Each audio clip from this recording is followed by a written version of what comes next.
Hoje é 21 de dezembro de 2018, mais uns dias e teremos a noite natalina e depois a passagem de ano para 2019. É um pedaço de tempo muito emocionante para todos, homens, mulheres, crianças, o Papai Noel, aqueles que estão conosco, aqueles que se foram, e mesmo que se faça um esforço muito grande para a objetividade, o futuro está aí e o passado sempre está aqui. O futuro é o projeto, o passado é a realidade. Há quem afirme e assevere que os seres humanos só têm passado.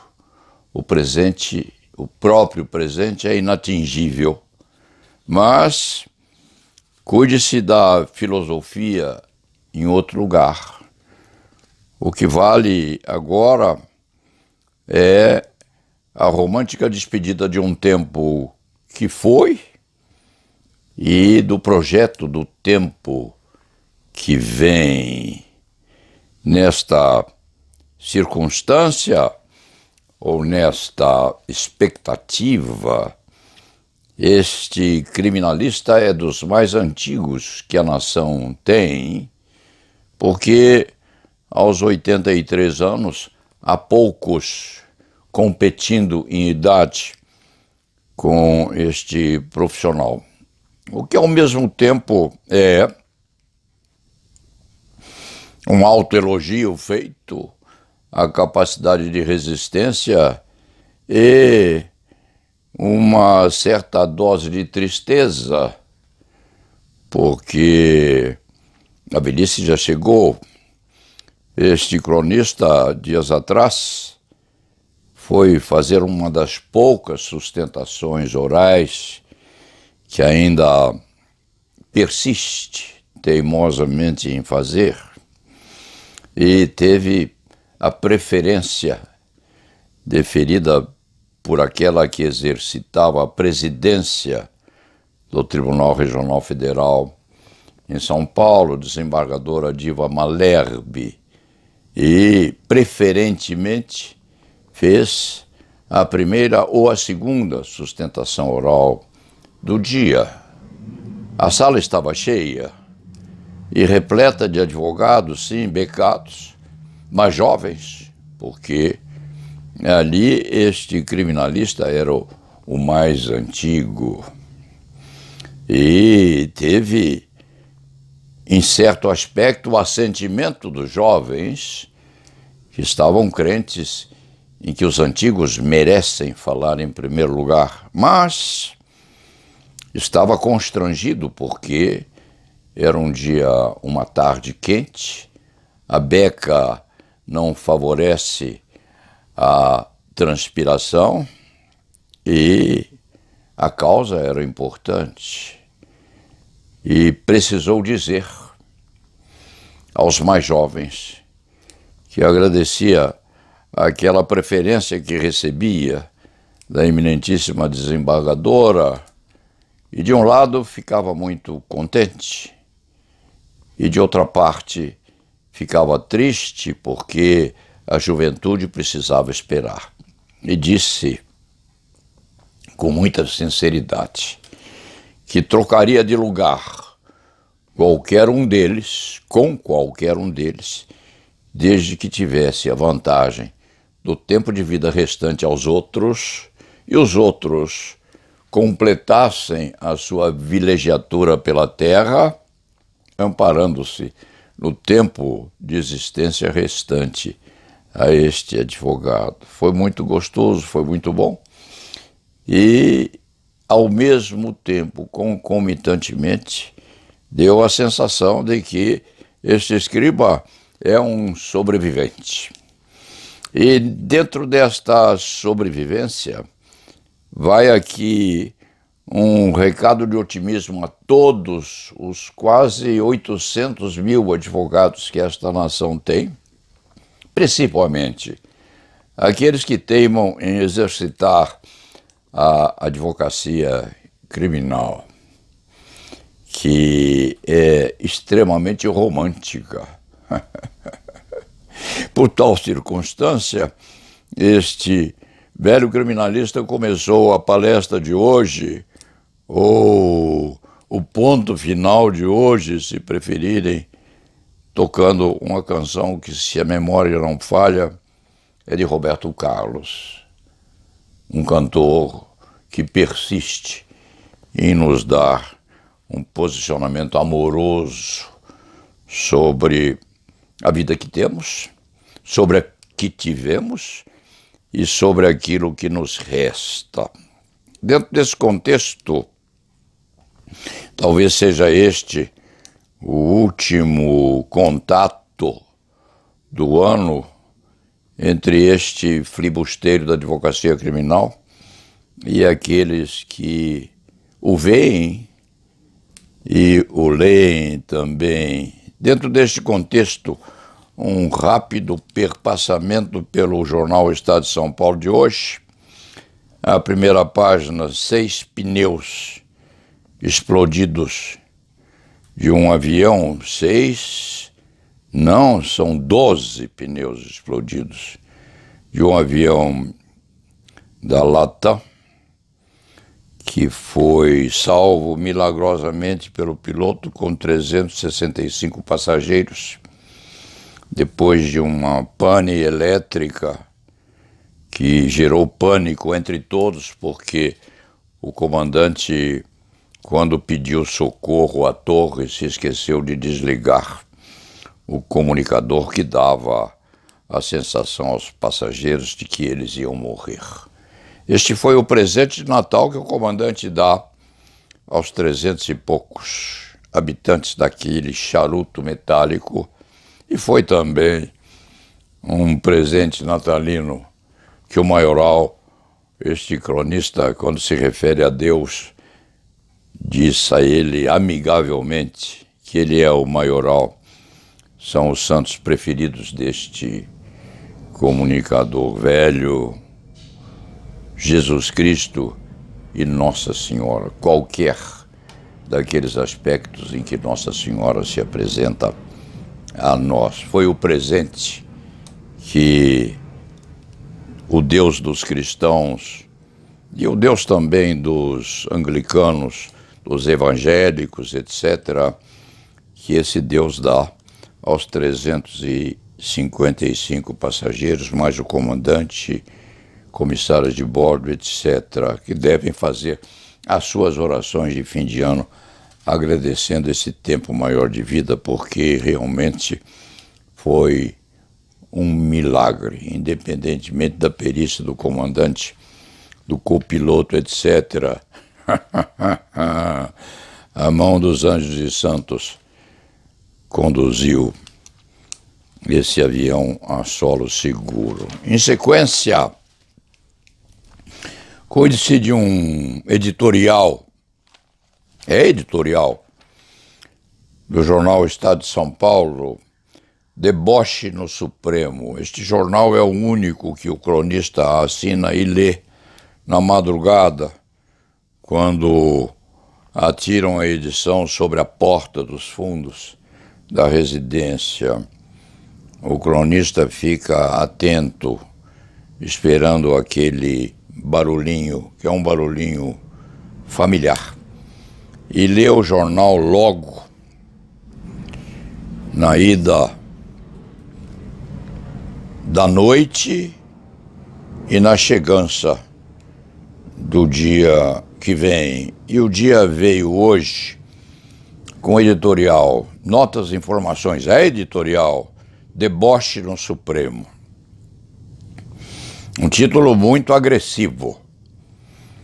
Este velho criminalista sempre se enfurece ou se irrita quando vê uma crônica, um artigo, uma deixada de opinião num jornal sem assinatura.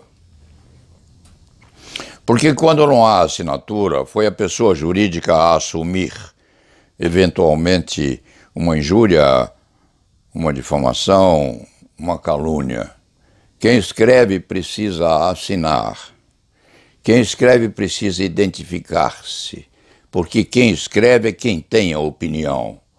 O jornal é aquele que dá cobertura ao anonimato. Isso não é bom. Quando se afirma alguma coisa que seja machucante de determinada pessoa, de uma determinada instituição, é preciso que a caneta dê a identificação daquele que fez aquilo que foi feito. Este cronista, no fim do ano, se lembra do pai que teve, que era um homem muito sábio. E ele dizia: meu filho, a coisa mais perigosa que o ser humano tem não é a espada, o revólver, não é o fuzil. A coisa mais perigosa que o ser humano tem é a caneta. A caneta e o seu consectário, que é o papiro. Então, quando você disser alguma coisa, ou escrever alguma coisa, ou você assina aquilo que escreveu, ou você não diga e não escreva aquilo que quer escrever. Aqui há um subeditorial ou um editorial do jornal Estado de São Paulo, que é o único assinado pelo escriba, Deboche no Supremo. E é uma crítica ácida ao ministro Marco Aurélio Melo. O que fez Marco Aurélio Melo? Irritou-se com a Suprema Corte ou com a ministra-presidente porque a mesma não colocava em pauta aquilo que era preciso correspondentemente à decisão final sobre a fixação da jurisprudência respeitante àqueles que devem ou não devem ser presos imediatamente após decisão de primeiro grau que os condene ou lhes mantenha a condenação. É uma censura, sim, é agressiva também, deboche no Supremo Tribunal Federal. E, evidentemente, falando sobre as incertezas que a modificação de posições do Supremo traz quanto à aplicação da lei penal. Querendo dizer que o ministro Marco Aurélio não deveria insistir no seu ponto de vista contrário à inflição de encadeamento daqueles que tivessem a sua pretensão libertária refugada no segundo grau, ou seja, no juízo recursal. É assim e não é assim, porque o ministro Marco Aurélio é dos poucos mantendo a sua opinião desde que pela primeira vez votou na Suprema Corte. Ele entende que a Constituição deve ser mantida intacta e que aquilo que está na Constituição Federal precisa ser obedecido. Ele entendia isso e entende agora e há de manter o posicionamento até que, no último dia de jurisdição, deixe a toga no cabide e volte ao exercício de outras funções dentro desta nossa Constituição de várias atribuições que a pessoa física tem no nosso Brasil, ou para descansar, ou para advogar, para fazer alguma coisa, ou para não fazer nada, mas com a consciência de que cumpriu o seu posicionamento constitutivo da manutenção das liberdades individuais. Nesse sentido, este criminalista tem uma profunda admiração pelo ministro Marco Aurélio de Melo, sem desdouro pelos outros. E lhe admira a coragem, a determinação, a votação às vezes solitária, o denodo com que debate as suas opiniões, sempre respeitoso, sempre reflexivo, mas sem mudança de posições. Disse-ia que ele deveria curvar-se à posição da maioria da Suprema Corte. Não. A teimosia individual é, embora solitária, uma das pouquíssimas características positivas que os nossos juízes têm ou tiveram no transbordamento conhecido dos posicionamentos do Supremo Tribunal Federal a partir de 1964. Dentro deste particular, ou entremeado neste critério, este advogado faz aqui o seu desagravo individualizado ao ministro Marco Aurélio de Mello. Não significa que seja seu amigo, não significa que o tenha abraçado alguma vez. Ele com a toga, este advogado com a beca, não significa que queira ou espere um posicionamento favorável desse eminentíssimo juiz em uma ou outra pretensão que este advogado possa ter desenvolvido ou possa estar a desenvolver na Suprema Corte, porque hoje vai pouquíssimo lá, e não significa que esteja tentando adulá-lo, porque nunca, em 62 anos de advocacia, este advogado abraçou um magistrado sem que o abraço lhe fosse oferecido em primeiro plano. Então, fiquemos muito bem equacionados neste aspecto. Esta semiposição editorialista do jornal O Estado de São Paulo foi ruim, porque denigre exatamente aquele que deveria ser prestigiado quando quer, independentemente do ex-presidente Lula estar no meio dessa refrega toda, quando quer equacionar a libertação de 100 e poucos mil presos, que presos não deveriam estar, diga-se de passagem. E não há de ser porque o ex-presidente Lula está no meio desse bolinamento todo que o ministro Marco Aurélio há de deixar, ou havia de deixar, de manifestar o seu ponto de vista vencido, respeitante a isto. São 126 mil criaturas apodrecendo nesse componente presidiário que o Brasil tem, com um Estado delinquente, sim. Porque se o Estado não cumpre as suas obrigações respeitantes àqueles que prende, o Estado é tão delinquente quanto aqueles que prendeu. Então, num certo sentido, era preciso, sim, que o ministro Marco Aurélio de Mello fizesse a sua declaração de princípios, que com ou sem rebarbamentos positivos ou negativos, está aí, está posto o posicionamento do ministro. Irritado, sim. Irritado porque não é posto no plenário do Supremo o posicionamento necessário a que a jurisprudência seja, assim, uniformizada. Então, o cronista não sabe quem assinou isto aqui, porque pessoa jurídica não assina coisa alguma. A assinatura, o subscrito, é dado por quem fez. E quem fez isto, que assine outra vez aquilo que fez, para que este velho criminalista possa olhar nos olhos daquele que fez e possa debater com ele. O cronista não debate com jornais. Jornais são ficções. E o cronista não gosta de debater com fantasmas. Passe-se à frente com o nosso futuro presidente da República, quase presidente da República, em via de um apossamento que há de se realizar logo à frente. Bolsonaro agora briga com a França.